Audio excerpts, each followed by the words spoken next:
Hello guys, તો અમે પૂગી ગયા છે ભીંગરડ ગામ. મારું જ ગામ છે પોતાનું. જો દિલીપભાઈ ફિટિંગ કરે છે નળ ફિટિંગની લાઈન, ટી મેરો, એલ્બો મેરો.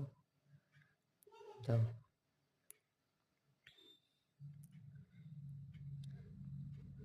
કિચનમાં નળ લેવો છે, ઓછવાનું છે, લુગડા ધોવાનું મશીનનો ને એક ગેંડીનો પોઈન્ટ.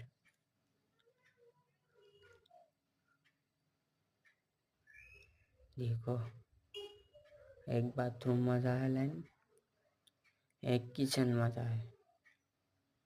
આ બાથરૂમમાં ટીમાંથી નાખી બાથરૂમમાં આ બ્લુ કલરનું સોલ્યુશન મારે છે.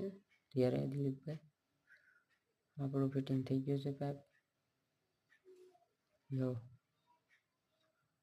આ નળ લાઇટ ફિટિંગની છે. આ કોની બે આરવીડી ગોડી લાંબા પડી જાય. આ નળની છે બીજી પેડલ તળી. આ લાઇટ ફિટિંગની છે. હજી તો અહીંથી આ નળ ફિટિંગની છે. હજી તો બહુ આખું જવાનું છે, ગુટ્ટું એક લાઈન કુવી વે. જો આ દિલીપભાઈ ગોડીએ સેટ ખૂણો છે ને ના લઈ જવાની છે.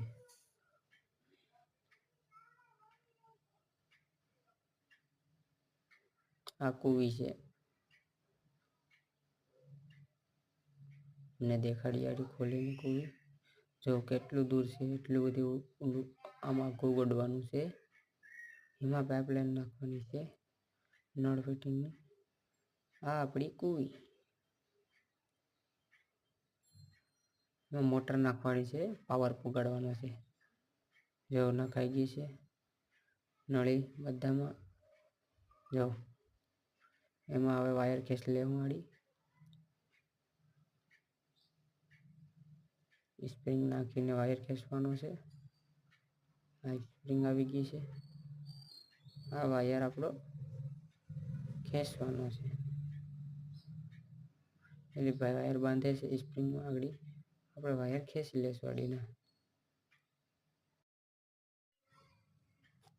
હા, આપણે દિલીપભાઈ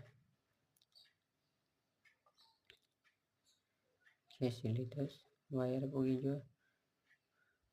આવા નવા બ્લોગ જોતા રહેજો, લાઈક ફોલો કરતા રહેજો. જો બહુ આખું છે, ઓડવામાં બહુ ભી પડી.